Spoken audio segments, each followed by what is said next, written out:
on y va tout doucement, on va reprendre à Hod. Alors Hod, c'est pas facile. C'est pas facile, pourquoi ? Parce que c'est le nom d'une séphira, et à chaque fois, j'ai un problème sur le sens de ce mot-là. Alors, normalement, Hod, ça vient de Hoda, d'accord ? La Hoda, c'est le fait de reconnaître une chose. Comme en hébreu, on dit Toda, d'accord ? Maintenant, quand vous regardez bien comment les sphirotes, elles sont placées, vous avez Netzach à droite et vous avez Hod à gauche. Et donc, si on dit que Hod, c'est la reconnaissance, on voit mal comment, du coup, ça pourrait être à gauche. Alors, on va y aller doucement et vous allez voir que c'est pas facile. Alors, rappelez-vous qu'on avait dit que Hod, il fallait le voir avec Hadar. D'ailleurs, on va voir, il y a un verset qui lie les deux notions. Alors, Besefer Sharet Tzedek, dans le livre Sharet Tzedek, Ata'am Shenikra Hod, la raison pour laquelle c'est appelé Hod, Biyoto mitlabesh bemidat gvura, c'est lorsque c'est revêtu de l'attribut de gvura, les hashpil hoivim, pour pouvoir faire tomber les ennemis, ou natseach milhamot, et pour pouvoir gagner des guerres, ou les hatsil hoave elion, et pour pouvoir se libérer, on va dire, des ennemis supérieurs. Donc vous voyez que dans Hod, il y a à la fois le fait de reconnaître, mais aussi en même temps, je dirais, le fait de faire reconnaître quelque chose. C'est un peu un acte, c'est un acte de gvura, de force, et en même temps, c'est un acte d'asservissement, on pourrait dire. Alors, je vais voir qu'est-ce qui donne le sender sur Hod. Mais c'est pas facile. Toujours à chaque fois, on avait bloqué sur cette notion de Hod.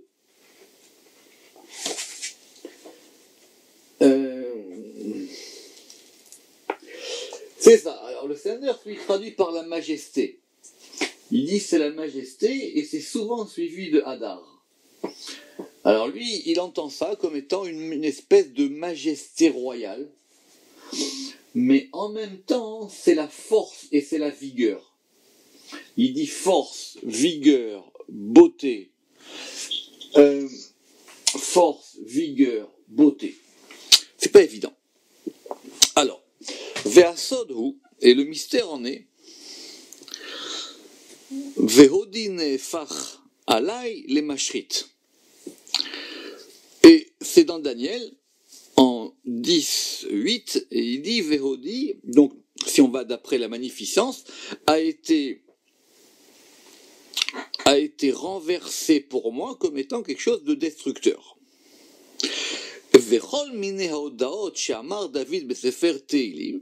Et d'ailleurs, c'est pour ça qu'on le retrouve autant de fois dans le livre des psaumes que du roi David, parce que cet attribut-là de Hod, elle est attribué à David. Alors, voir ce que le Rama qu'il avait marqué sur David, effectivement, sur David aussi. Effectivement, sur David aussi, on a vu la même question. Quand on avait dit, c'était à la fin de Dalet, sur David, on avait dit que c'était l'attribut de David, et que c'était un attribut par lequel il combattait ses ennemis.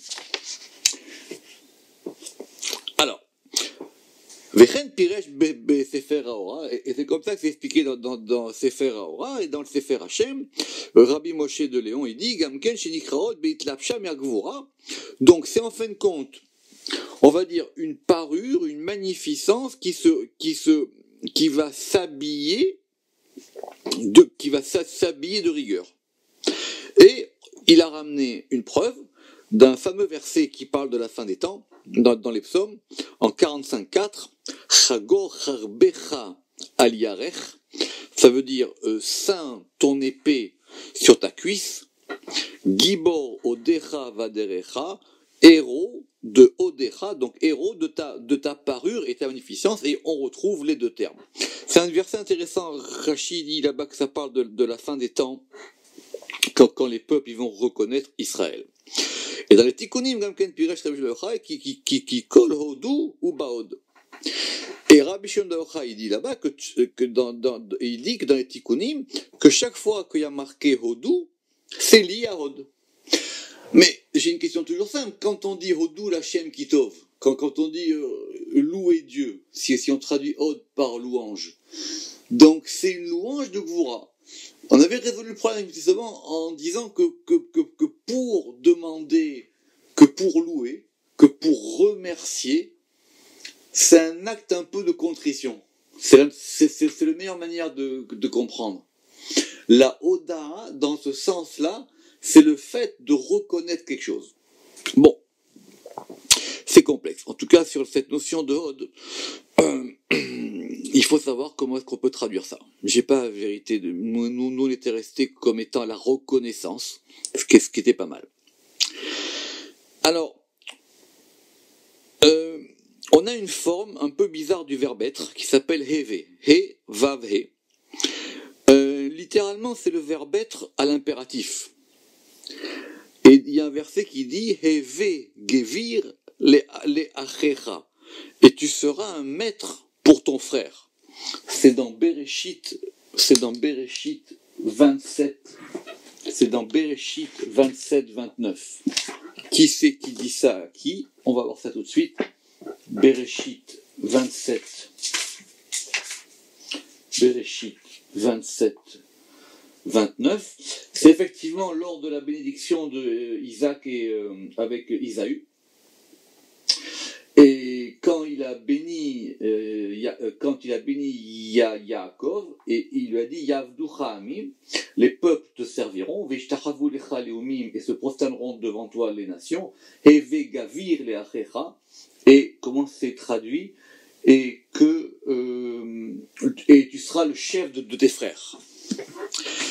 Maintenant, c'est expliqué dans le Zohar, dans Parashat Toldot, Dehilin Advan, Inun Razé Dehemenuta, que ces trois lettres, He, Vav, He, c'est le mystère de la croyance ou de la fidélité. Pourquoi? Parce que c'est écrit He, Vav, He. Donc on a deux He. On a He, Lehela, un He qui est en haut, un Vav, Pem Saïta, qui est au milieu, et He, Levatar, et on a encore un He après. Ou Begin, Kachamar, Evegivir, Leachecha. Autrement dit, c'est pas qu'il lui a parlé à la forme impérative, c'est qu'il lui a transmis un nom saint. Et c'est quoi? La kavana qui bemila tv nichalim soda bina ve'atiferet ve'amalchut. En fin de compte, il a lié 3 degrés. Le premier c'est bina, le vav c'est tiferet et le dernier c'est amalchut. Ve'atam le'agbir akdusha ala klipa. Et c'est ça qui va permettre que la sainteté se renforce sur les forces des écorces, les habidas et des pirachnou pour pouvoir les faire disparaître. Donc heve, la forme impérative du verbe être, c'est un non-ça. Alors, maintenant, quelque chose d'intéressant. Pourquoi? Parce qu'on ne prête pas assez attention aux interjections bibliques. Alors, il y en a une qui est assez connue, qui est d'ailleurs parce qu'elle est passée en langage courant, qui est même passée chez les Ashkénazes, quand on dit oi, ou quand on dit oi vavoy. D'accord? Alors en général, on traduit ça comme étant le fait d'une expression de malheur. Oi. D'ailleurs, même je pense que c'est ça qui a donné le aïe en français. Enfin, ou je ne sais pas si c'est en français, ou en tout cas dans d'autres langues. Mais maintenant, dans la Torah, c'est écrit de diverses manières. Soit c'est écrit He Vav Yud, ce qui nous intéresse ici. Soit c'est écrit Aleph Vav Yud. Alors écoutez bien ça. Piresh Rabbi Shimon bar Yochai dans Parashat Acharemot que c'est pas simplement qu'on a voulu trouver une expression pour dire ça va mal. Oi, d'accord, oi, ça va mal. Dans les lettres même, il y a quelque chose. Alors, donc je reprends, il y a un He, un Vav et un Yud, et on va voir tout de suite qu'on peut l'écrire soit avec un Aleph, un Vav et un Yud. Alors, Ki beistalek atiferet de'ainu Vav, im meshech avav de'ainu rosh Vav zeira shibeyesod de'ainu Yud naase Vav Yud. Alors, Normalement, le vav, mais on verra ça dans Sharotiot, il est fait d'une petite pointe en haut, qui est un yud, et d'une barre, et que la jonction de ces deux lettres, ça fait un vav. Mais que donc, si on veut, on peut considérer que ce vav-là, il est fait d'un yud et d'un vav. Alors, maintenant, quand on dit hoy, c'est qu'il y a quelque chose qui ne va pas. D'accord ? Il y a un problème. D'accord. Alors, Bestalek à Tiferet, d'Aïnou Vav, lorsque Tiferet, il y a un problème donc dans l'équilibre dans Tiferet, et que le Vav, il Mesher à Vav, d'Aïnou Rocha Vav, Zeira Shibeyesod, et que le Vav, il va se détacher de son Yud. Autrement dit, au lieu d'avoir un Vav droit, et que ce Vav il est lié à Tiferet, et que Tiferet est lié à Yesod, qui est un Yud. Pourquoi Yesod c'est un Yud ? Ça, c'est une autre question, mais ça, on l'a déjà vu plusieurs fois. Donc du coup, ce Vav, il se disjoint. Et donc ça fait Vav Yud. Vav Yud, déjà ça veut dire Vaï. Vaï, ça existe dans la Torah. Ça veut dire, oh là là, c'est pas bon, Vaï. Il y a un problème. Vekasher tistalek od el abina. Et quand maintenant Tiferet, il va s'éloigner de la bina, velo yushpa mimena, et qui reçoit aucun influx, shefa lemata, et qui reçoit aucun influx en bas, ve'aberachot mitakevot, et donc il y a quelque chose qui descend pas, c'est bloqué. Les bénédictions qui normalement doivent descendre de bina, du hé, elles descendent pas. Et donc le conduit par lequel normalement les choses elles doivent passer, Amashpia l'école Atzilut, et que c'est le conduit par lequel tout passe, Mistalek Sham, lui aussi le conduit il disparaît. Autrement dit, les robinets sont bouchés, ça marche plus.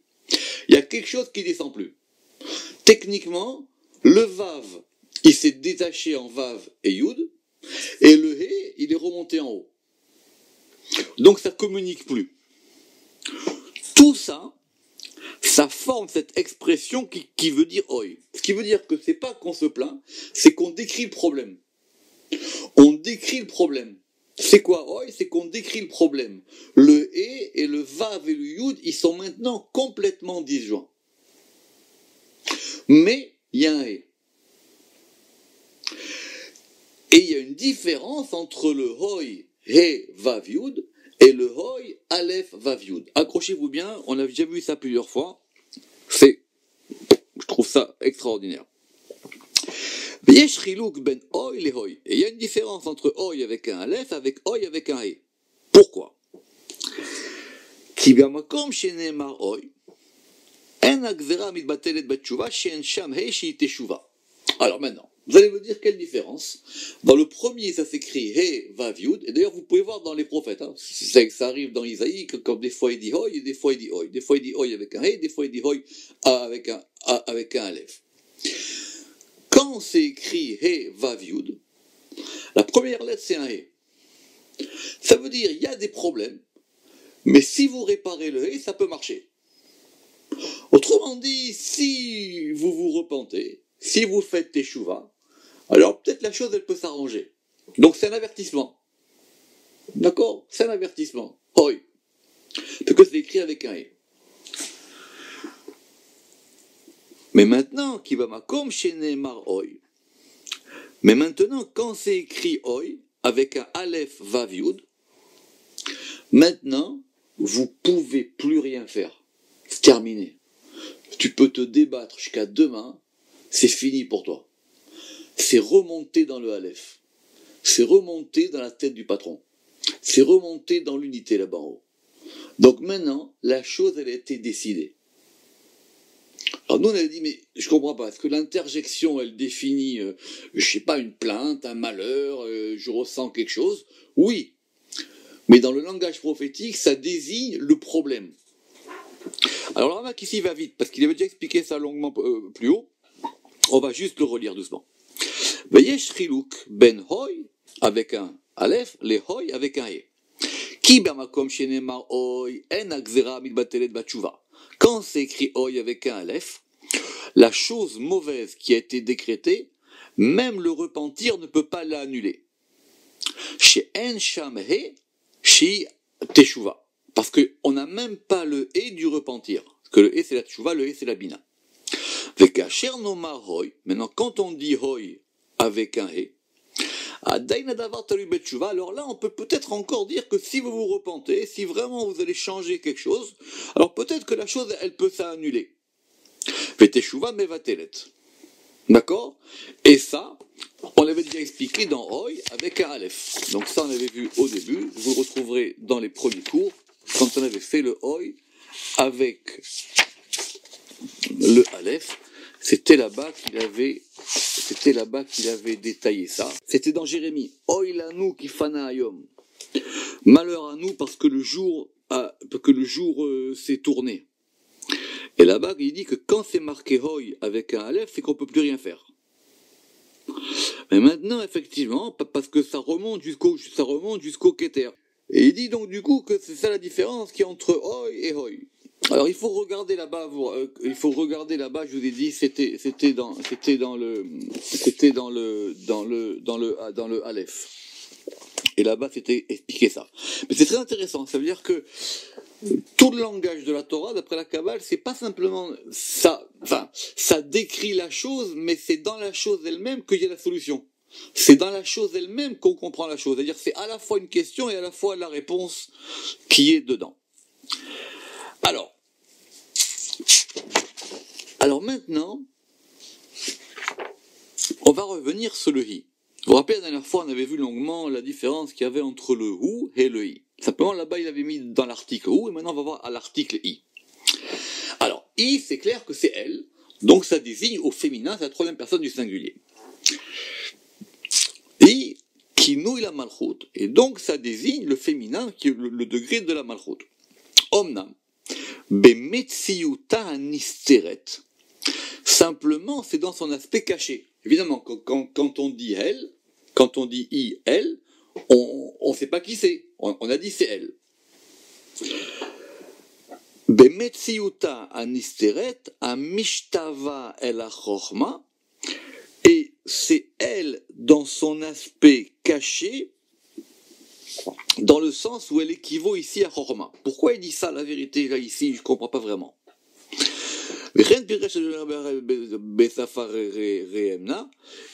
Et c'est expliqué comme ça dans le Zohar. Et en tout cas, tout ce qu'on a vu déjà la dernière fois sur quand le ou s'écrit un i, ça on l'a déjà expliqué dans l'article ou. Bon bref, on a compris que c'est un degré féminin caché, c'est ça cette notion du i. Alors maintenant, on va faire des petits termes aujourd'hui, mais des termes très très intéressants. Alors maintenant, il y a un terme qui revient souvent. C'est cette notion de Echal. Et c'est vrai que Echal, on est assez embêté, parce qu'en général, on traduit ça comme étant un palais, et on voit pas trop ce que ça veut dire, on pense que c'est une métaphore. N'oubliez pas que dans le Zohar, il y a toute la partie sur les Echalos, sur les palais divins, il y a tout ce qu'on appelle la littérature des palais, et on voit pas trop ce que ça veut dire. Alors, et il y a des termes qui sont un peu synonymes, on va dire comme ça. Mais il faut faire l'attention. C'est quoi finalement, si je comprends bien, un palais? Un palais, c'est un lieu d'habitation royale. D'accord. Mais, quand on désigne quelque chose comme étant un palais, on la désigne comme étant le lieu d'habitation de quelque chose qui est au-dessus d'elle. C'est ce qu'il dit ici. Echal. Nikret malchut qui Echal et la Tiferet. La malchut, on va l'appeler Echal lorsqu'elle est le palais de Tiferet, Sheu Ganuz Betocha, qui est enfoui en elle. Ce qui veut dire que quand on dit palais, on dit deux choses. On dit que c'est un lieu d'habitation. Ce lieu d'habitation, il est donc habité. Et il est habité par un degré qui est à l'intérieur. Simplement, quand vous dites le palais royal, vous désignez qu'il y a le roi dedans. Simplement, vous avez désigné le roi par l'aspect extérieur, par l'aspect englobant. On en avait déjà parlé un peu la dernière fois de ça, on va y revenir. Ça veut dire que maintenant, c'est un féminin. Ce féminin ici, il est comme un contenant, on va dire. Et ce contenant, il désigne le contenu masculin qui est à l'intérieur. La preuve, c'est que le nom divin Adonai, Aleph, Dalet, Nun, Yud, il vaut 1 et 4, ça fait 5, 5 et 50, ça fait 55, 55 et 10, ça fait 65. Et 65, c'est la valeur numérique de Echal, qui veut dire un palais. Alors, ça veut dire que maintenant, dans les noms divins, c'est pareil. Et on a dit pareil de ça, chaque fois que le Shem Yud Ke Vav Ke, pourquoi on ne le prononce pas, ce Shem? Pas parce que c'est interdit de le prononcer, ça c'est une autre question. Parce qu'on le prononce par le lieu où il réside. Donc le Shem Yud Ke Vav Ke, pourquoi est-ce qu'on le prononce Adni? On le prononce Adni parce que Adni, c'est le lieu de son expression. C'est là où il habite, c'est là où il réside. Comme c'est marqué dans le Zohar, c'est comme une épée dans un fourreau. Quand vous voyez le fourreau plein, vous savez qu'il y a l'épée à l'intérieur. Veshem Adni, et donc ce nom Adni, Echal Leshem Ben Dalet, c'est lui qui est le palais, autrement dit l'habitacle, voilà, peut-être on pourrait dire comme ça, l'habitacle, mais l'habitacle c'est pas très joli. Hein. C'est l'habitacle du tétragramme Yud Ke Vav Ke. Echal Leshem Ben Dalet, Bemetziyut Asfirot, Vehabarat Askara Kanoda, et c'est par lui qu'on le prononce. Et oui, parce que le Shem Yud Ke Vav Ke, je le prononce pas. Donc, quand je prononce, ça décrit la chose en tant qu'elle est habitée par quelque chose d'autre. Les Shem Ben Dalet Bemetziut Asfirot, en tant que ce sont des Sfirot, Vehabarat Askara Kanoda, et la prononciation de cette mention du nom, comme on le sait. Alors, si on continue maintenant, donc du coup, cette notion de palais, on va pouvoir l'appliquer à différentes notions. Par exemple, Ve'abina Echal la Chorma. La Bina, elle est de même le palais de la Chorma. Alors, vous allez dire pourquoi. Par exemple, quand on a vu dans le Sefer Yetzira, quand on a dit que les 32 sentiers, ça correspond aux 32 Shem Elohim. Or, dans le Sefer Yetzira, on a bien vu que c'était lié à Chorma. Parce que le Shem Elohim ici, il est le palais, le réceptacle, l'habitacle de Chorma. Et la Bina, elle est de même, le réceptacle ou l'habitacle de Tiferet, Sheu Ganuz Betocha, Veyotse Mina Echal le Migdal, et c'est de lui qui va sortir pour former une tour. Donc on a une véritable architecture. Donc ce qu'on appelle une tour, c'est quoi? La tour, c'est l'aspect qui se détache du palais. Vous avez un palais et vous avez une tour. Donc cette tour-là, c'est ce qui ressort du palais. On va dire c'est le côté proéminent du palais.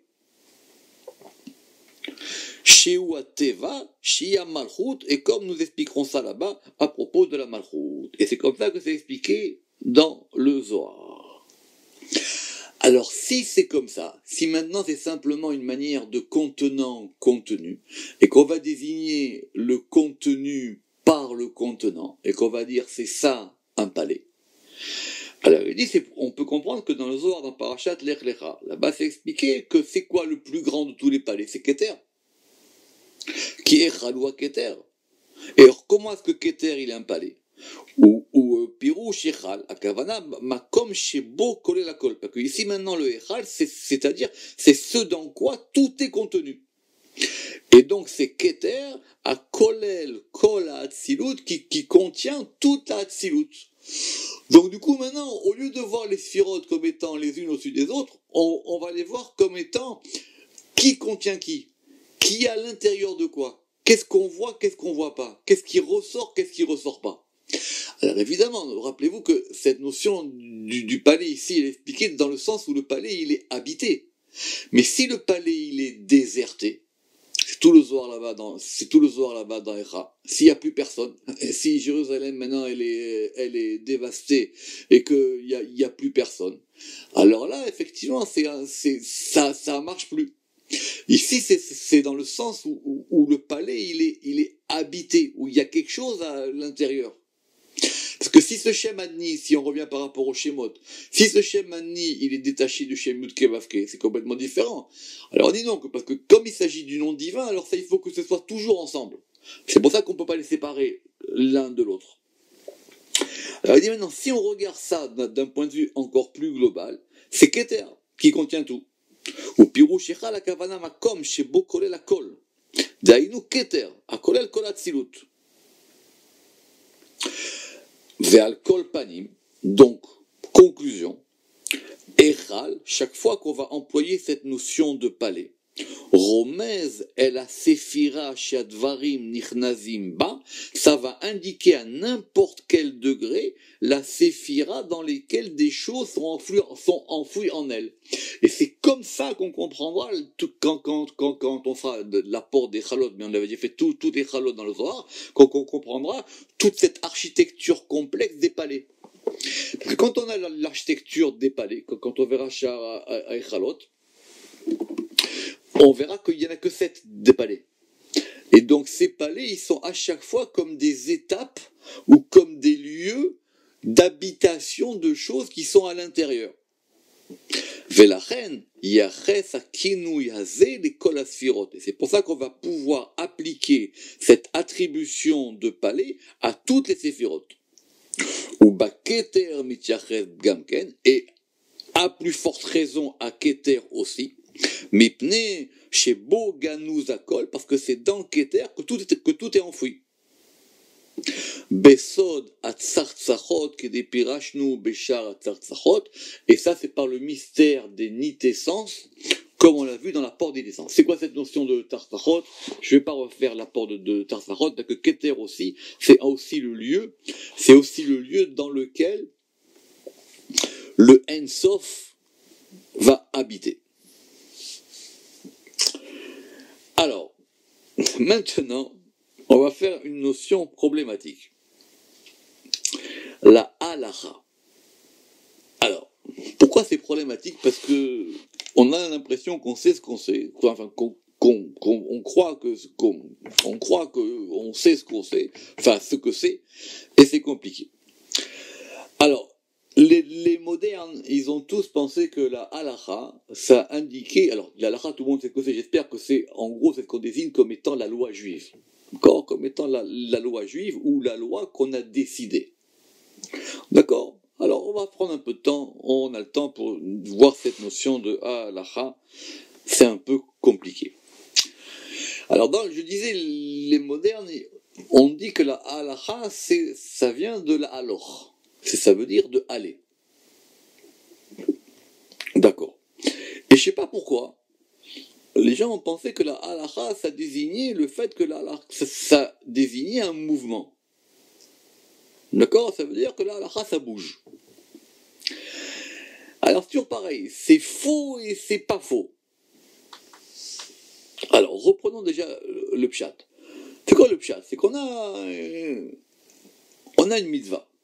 Admettons, la Torah, elle a donné une mitzvah. Très bien. La Gemara, la Mishnah, tout ce que vous voulez, elle va donner des avis de manière d'interpréter la mitzvah. D'accord? Ça veut dire quoi? Ça veut dire qu'il y a des gens qui ont dit, cette mitzvah, je pense que c'est comme ça qu'elle agit. Ou c'est comme ça qu'elle va rayonner, ou c'est comme ça qu'elle doit être. Et cette mitzvah, pour qu'on puisse la rendre, c'est ça qu'on appelle la loi orale, dans Torah Sheba'al Peh, pour qu'on puisse la faire descendre dans le réel, dans la malchoute, elle doit passer par de telle manière ou de telle manière. On va pas prendre des exemples, sinon ça serait trop compliqué. Et la halacha, elle va dire Maintenant, comment la halakha se forme, c'est pas le sujet ici. Mais par exemple, pour les halachot, par exemple, qu'on a dans la Mishnah, on va pas aller plus loin dans la halachot du Shulchan Aruch, ça c'est encore plus compliqué. On va dire, c'est comme ça que ça passe.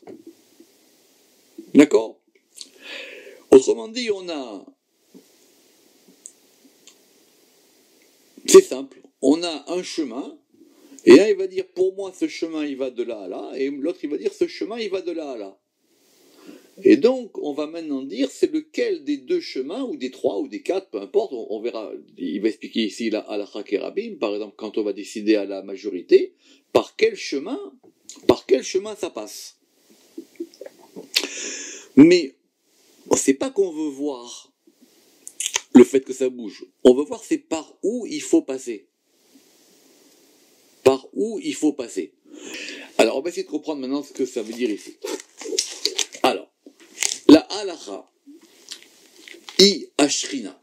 C'est quoi la halakha? C'est le fait que ça indique la présence divine. Autrement dit, ça veut dire on dit que la présence divine, elle passe de cette manière-là. Venikret chen, car, bemetziuta hadak anikret anikra bataïn.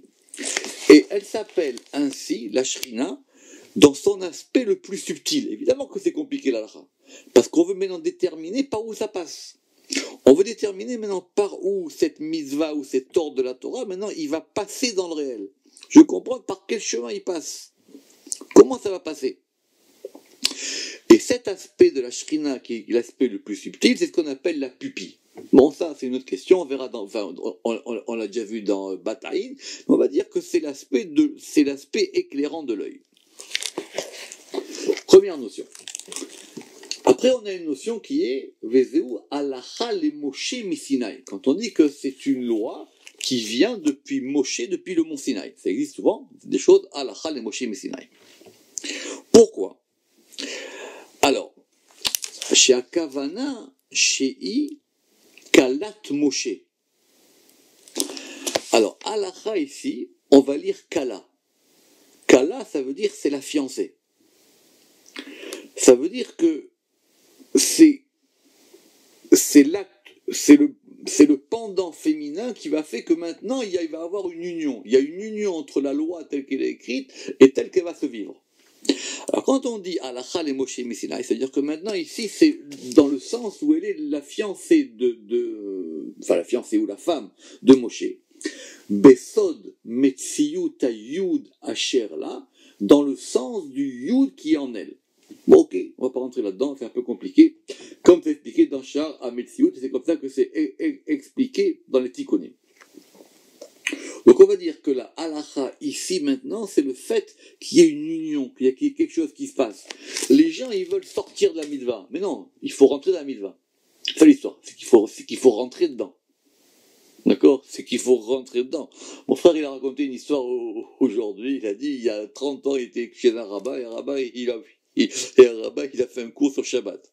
Il a dit, vous savez quoi? Shabbat, c'est très simple. Tout est interdit jusqu'à preuve du contraire. D'accord? Mon frère, il s'est levé, il a dit, écoutez, monsieur, je ne connais pas grand-chose de la Torah. Enfin, il s'est levé, après le cours, il a dit, je ne connais pas grand-chose de la Torah, mais si c'est de ça dont vous me parlez, alors je suis sûr que c'est pas ça. D'accord? C'est sûr que non. Tu peux pas dire à quelqu'un, Shabbat, c'est tout est interdit sauf ce qui est permis. Ça marche pas. Ce qu'on veut, c'est rentrer dedans.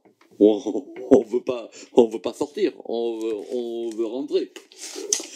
Alors, c'est la raison pour laquelle, par exemple, dans le Riyam, même dans le Zohar, c'est expliqué que c'est la halakha, elle est du côté de la Gvura. Elle est du côté de la rigueur. Parce qu'à un moment, on va décider. D'accord? On va pas rentrer dans des problèmes d'halakha super complexes et contemporains, qui est juif, le père, la mère, etc. C'est des choses trop compliquées. Mais la halakha, en fin de compte, elle est par rapport à un degré de Gvura. Ce qu'il dit là-bas, c'est qu'effectivement, à un moment, je vais devoir prendre une décision. Je veux dire maintenant par où ça passe. Alors c'est possible que maintenant, si tu te penses que d'un autre chemin, d'un autre côté, tu puisses aussi faire rentrer ou comprendre cette notion de la mitzvah.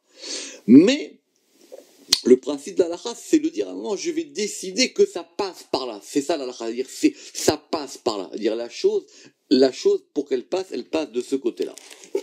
Alors pourquoi est-ce que la lacha elle est du côté de la gvura? Parce que, alors, bon, c'est un peu technique ici, Kishem et Yud mais Elohim. Parce que dans le nom Elohim il est lié à la gvura, évidemment, vous le savez, on a un He et on a un Yud à l'intérieur du nom. Puis puisqu'on a El, He Yud et un Mem. D'accord? Et donc le He, il vient de Abraham, et le Yud, il vient de Yitzhak. Et bon, il y a des commentateurs là-bas dans Fisremonim qui n'ont pas compris pourquoi est-ce que le Ramak il a ramené ça, il faut voir dans le détail.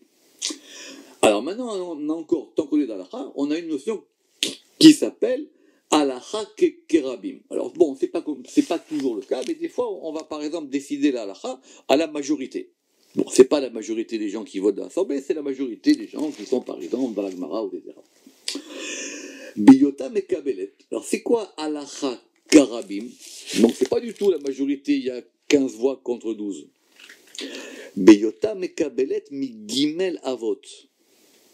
C'est lorsqu'elle reçoit des trois côtés à la fois, c'est-à-dire des trois patriarches qui sont Abraham, Yitzhak et Yaakov. C'est ça Alacha Karabim. Quand on dit le Rabim, la multitude, ça veut dire que ici, c'est quelque chose qui est éclairé par les trois projecteurs, par la droite, la gauche et le centre. Et d'ailleurs, quand on verra cette notion de Rabim, Kishem Nikraim Rabim, Kemoshe Nevaer Be'erko, comme ça sera expliqué là-bas.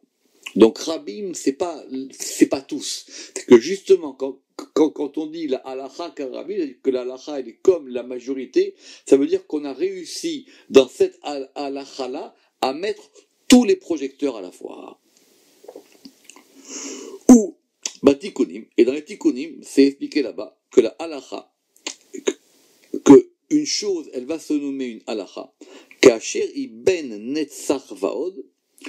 Alors, écoutez bien, lorsqu'elle se trouve entre le côté droit et le côté gauche de Netzach et Od, olechet leitiached imbala, et que c'est le chemin qu'elle fait pour pouvoir s'unir à son époux. C'est ce qu'on veut. On veut que ça matche, pour parler vulgairement. On veut qu'il y ait quelque chose qui se fasse. On veut que dans la halacha, il y ait un élément qui se fasse. C'est pour ça que les kabbalistes, il ne faut jamais les chauffer sur la halacha.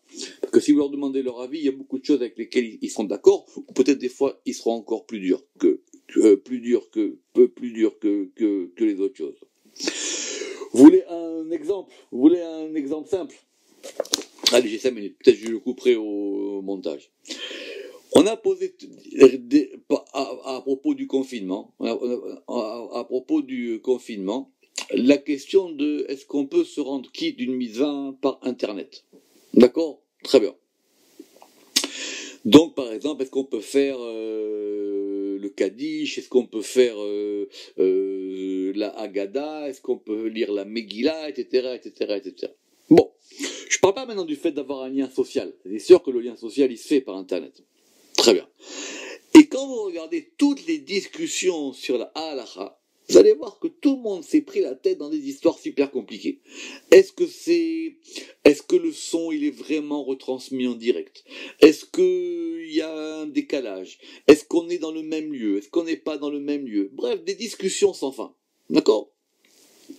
Des discussions sans fin qui sont toutes compréhensibles du point de vue de la halacha. Très bien. Mais quand ça a posé la question à un kabbaliste il n'y a pas longtemps, il a dit, mais attendez, il y a quelque chose de simple que moi je veux comprendre. Quand quelqu'un il parle, un kol, comme moi je vous parle, quand quelqu'un il parle, et qu'on a une mitzvah qui est liée à la voix, par exemple la Megillah, il faut que vous écoutiez la Megillah. D'accord? La voix, elle est composée de beaucoup d'éléments. La voix, c'est un souffle.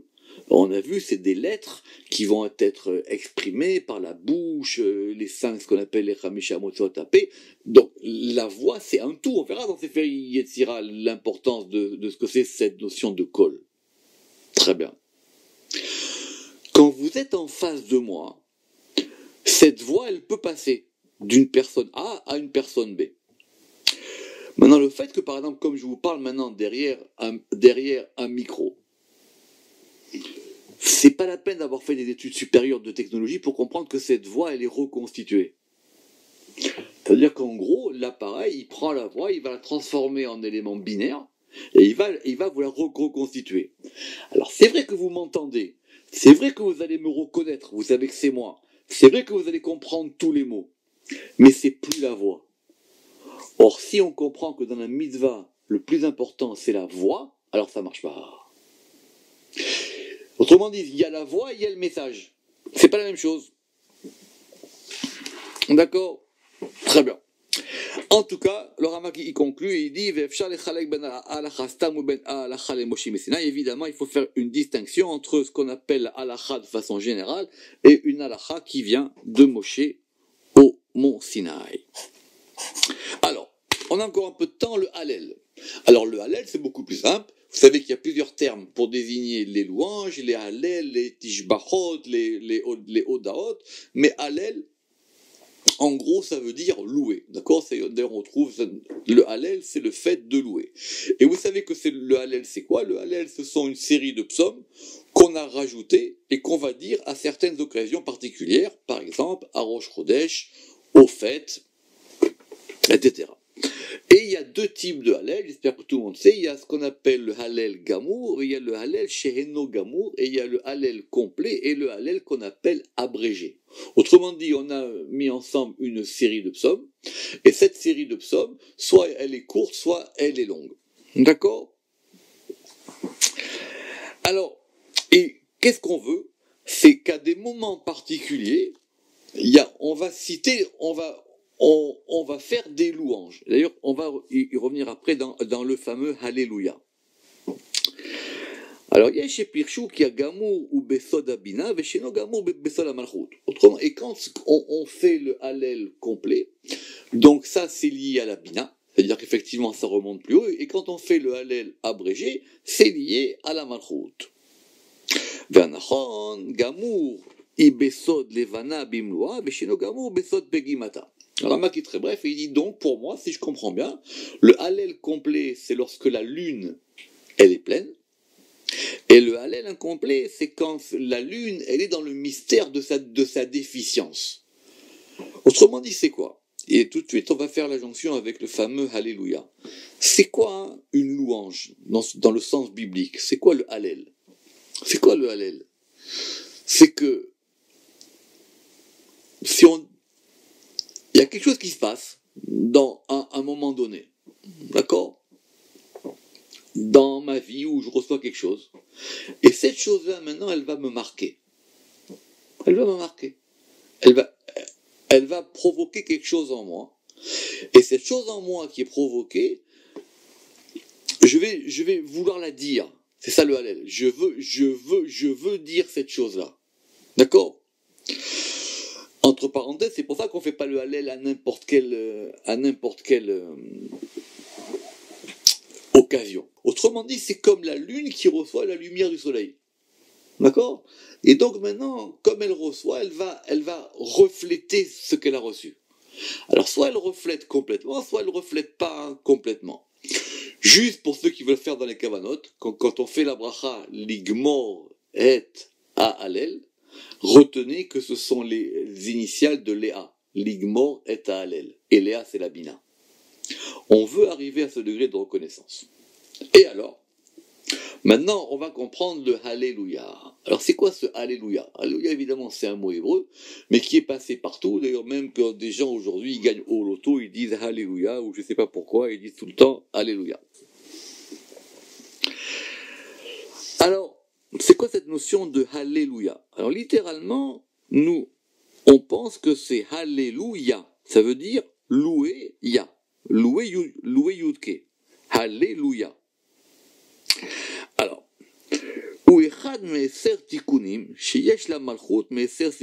alors, c'est l'un des arrangements de la Malchut par rapport aux 10 séphirot, parce qu'il y a plusieurs types de louanges, et Alléluia, c'est un de ces types-là.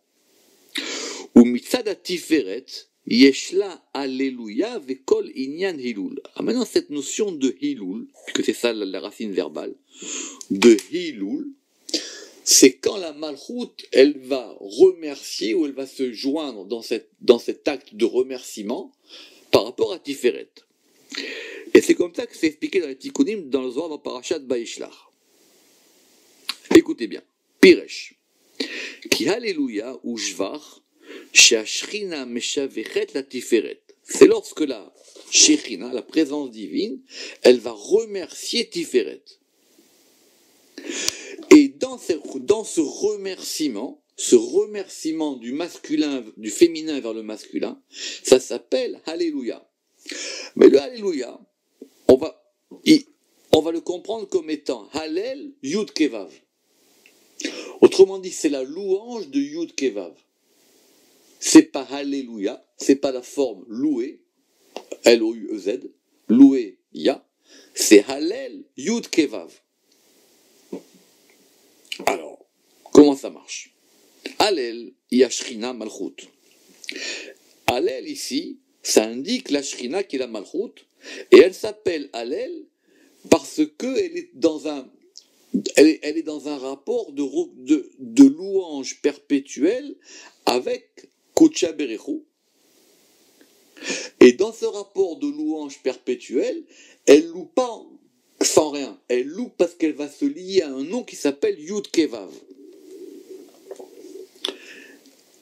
Alors c'est quoi ce nom de Yud Kevav?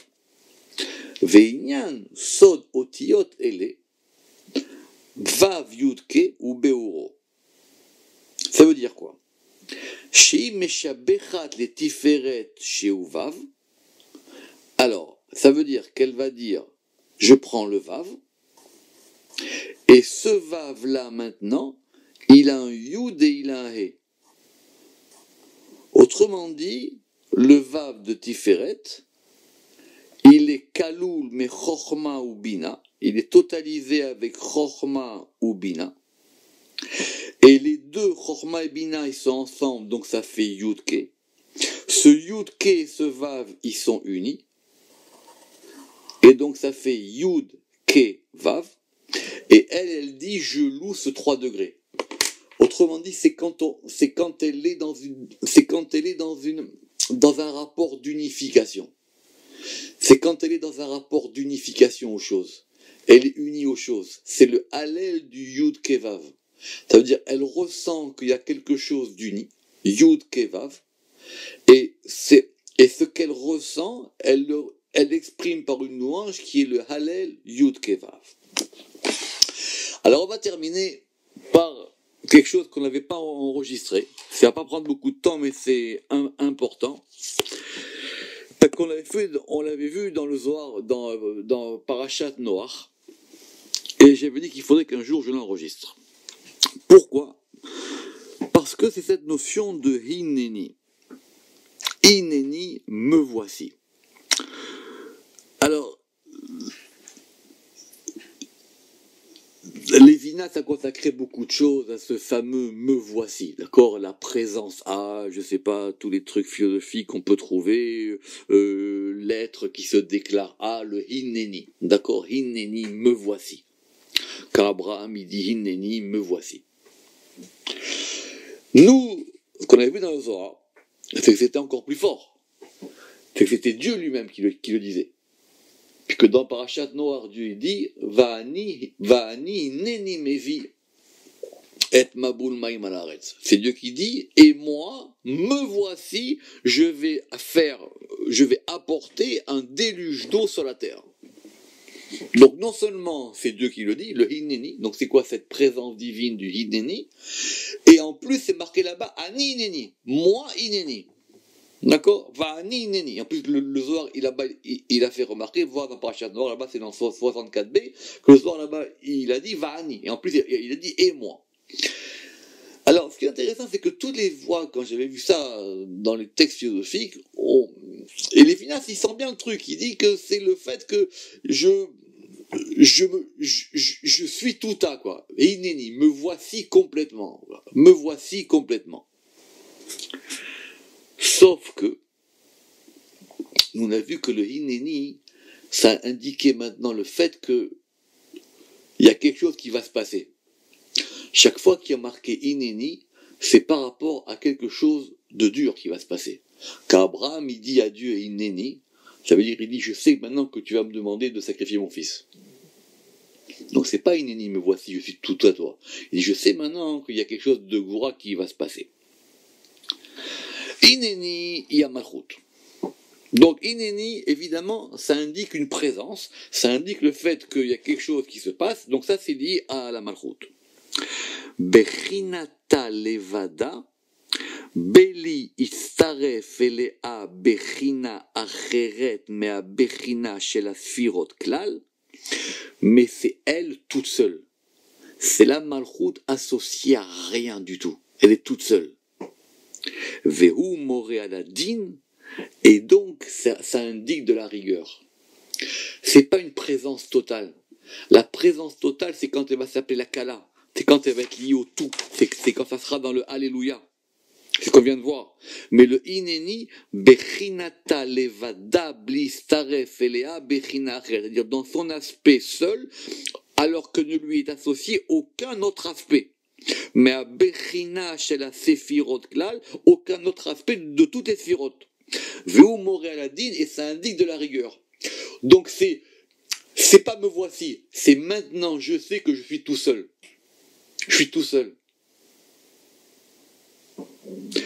Ou moré al gilouya ve'azmanata, et ça indique effectivement le fait qu'elle va se dévoiler, que maintenant elle est présente, elle est prête à. Et c'est comme ça. Et c'est comme ça que c'était, on l'a vu dans le Zohar, dans Parashat Noach, et d'autres commentateurs ont donné d'autres explications. Baruch Adonai Le'olam, Amen ve Amen.